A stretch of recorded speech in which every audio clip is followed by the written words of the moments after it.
Hello दोस्तों, स्वागत करते हैं आपका एक बार फिर से अपने यूट्यूब चैनल आरके क्लासेज में।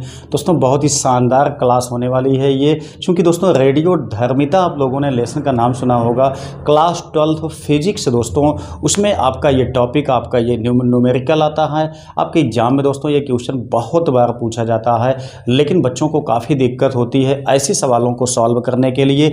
अब दोस्तों अगर आप मेरे साथ इस वीडियो में बने रहते हैं तो बहुत ही आसान तरीके से हम लोग इस क्वेश्चन को समझने वाले हैं। दोस्तों ये क्वेश्चन ही नहीं है, बल्कि जब एक क्वेश्चन को हम समझ लेंगे यहाँ पे कंसेप्चुअल, तो ऐसे जो भी प्रश्न आपके पास बनेंगे दोस्तों एग्जाम में, बड़े आसानी से आप लोग लगा पाएंगे। ठीक है, तो दोस्तों ये बोर्ड में पूछे जाने वाले प्रश्न ही हैं। ठीक है, तो आइए देखते हैं सवाल क्या दिया गया है, कैसे सॉल्व होगा आसान तरीके से।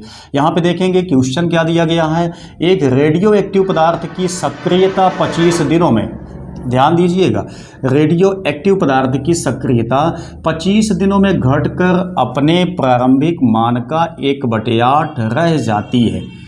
ठीक, रेडियो एक्टिव पदार्थ की अर्ध आयु की गणना कीजिए। दोस्तों अर्ध आयु काल आप लोग जानते हैं कि जो भी पदार्थ होता है रेडियो एक्टिव, यह प्रकृति में स्वतः विघटित होता रहता है। ठीक है, इसलिए एक निश्चित समय में आधा पदार्थ इसका अपघटित हो जाता है, आधा भाग इसका बच जाता है।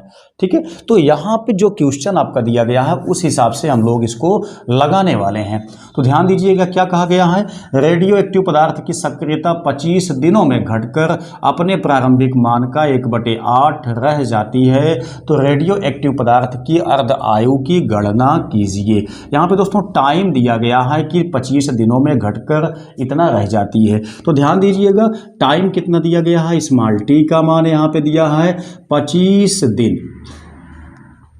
तो हम 25 दिन लिख लेते हैं स्मॉल टी का मान। इसके बाद क्या कहा गया है, अपने प्रारंभिक मान का 1/8 रह जाती है। दोस्तों हम जानते हैं कि रेडियो एक्टिव पदार्थ की जो प्रारंभिक मात्रा होती है उसको दर्शाया किससे जाता है, ध्यान से समझिएगा। प्रारंभिक मात्रा को दोस्तों दर्शाया जाता है n0 से। ठीक है, n0 से दर्शाया जाता है।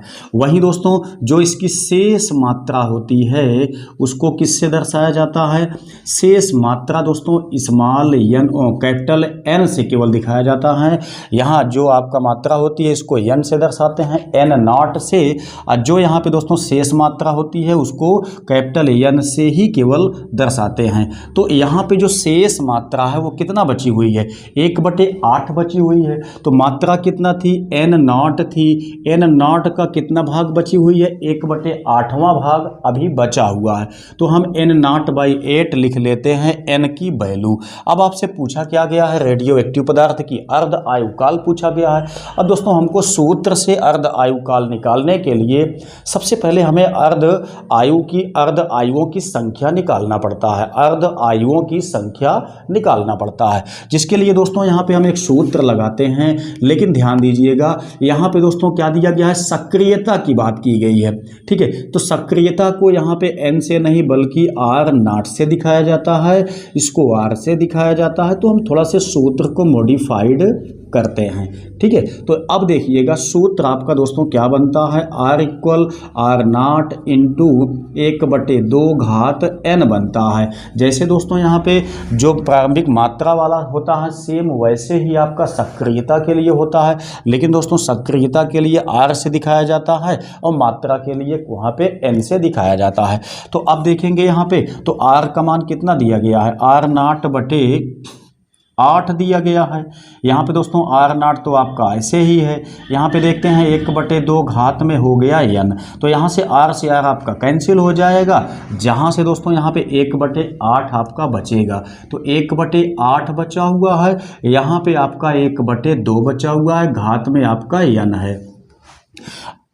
अब दोस्तों अगला काम क्या होता है, यहाँ पे जो 1/8 होता है इसको हमको 1/2 के फॉर्म में चेंज करना पड़ता है। तो हम यहाँ से 1/8 को 1/2 घात में 3 लिख सकते हैं।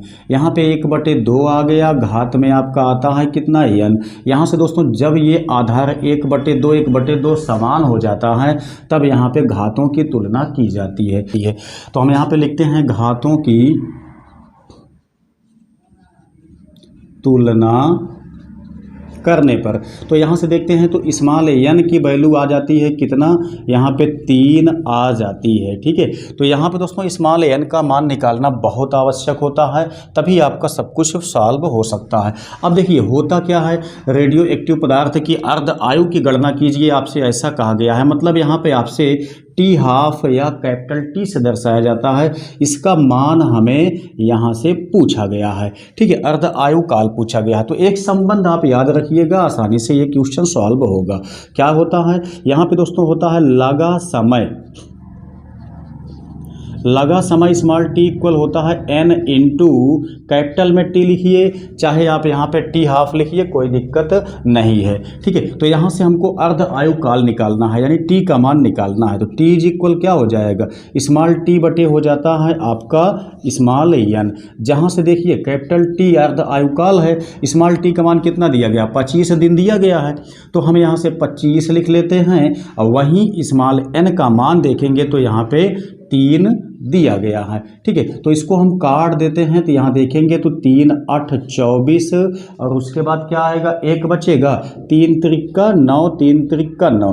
तो लगभग यहाँ पे हम कह सकते हैं कि 8.33 दिन इसका अर्ध आयु काल निकल के आ जाता है। तो बहुत आसानी से ये क्वेश्चन आपका सॉल्व हो सकता है। अगर आप लोग इसको कायदे से देखते हैं लास्ट तक तो कोई दिक्कत आपको यहाँ पे नहीं होने वाली है।